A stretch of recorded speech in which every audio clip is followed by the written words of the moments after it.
जवान बेटा माँ बाप के बढ़ापे का सहारा होता है, लेकिन रजिया बीबी के जवान बेटे ने उनको वक्त से पहले ही बूढ़ा कर दिया। उनके साथ है तो बड़ा हंसना था, बेटा कमाता था, बेटा मैरिड था?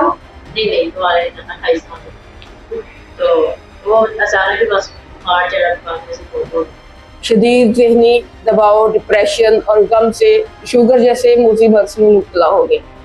जब मैं बीमार हो गई ससुराल ਉੱਥੇ ਉਹਨਾਂ ਨੇ ਕਿਹਾ ਮੁਸ਼ਕਲ ਹੋ ਜਾਏਗੀ ਫਿਰ ਇਹਨੇ ਫੋਨ ਕਰ ਉੱਥੇ ਜਾ ਕੇ ਲੜਨ ਲੱਗ ਪਈ ਇਹਨੇ ਆਂਦੀ ਹੈ ਮਾਰੀ ਬਾਤੇ ਕਿ ਤਾਂ ਟਿਕਟ ਕਰਵਾਵਾਂਗੀ ਤੂੰ ਰੱਖ ਦੇਣਾ ਤੇ ਤੇਰੇ ਤੇ ਕੇਸ ਕਰਾਂ। लेकिन रजिया बीबी की आजमाइश यहाँ पर खत्म नहीं हुई। राह चलती एक तेज रफ्तार मोटरसाइकिल की टक्कर से उनका एक पैर भी टूट गया। मोटरसाइकिल वाले ने बहुत चुके ऐ हड्डी तरेड़ मार दी ऐ पूरे ने छोड़ अस्पताल है ऑपरेशन मैं अटेंड नहीं मैं ऑपरेशन करा। कोई संभालने वाला नहीं, कोई कमा के लाने वाला नहीं, कोई ख्याल रखने वाला नहीं। दवाई के लिए दर दर मारी फिरती है। शुगर होने की वजह से पाँव का जख्म ठीक होने के चांसेस इंतहाई कम।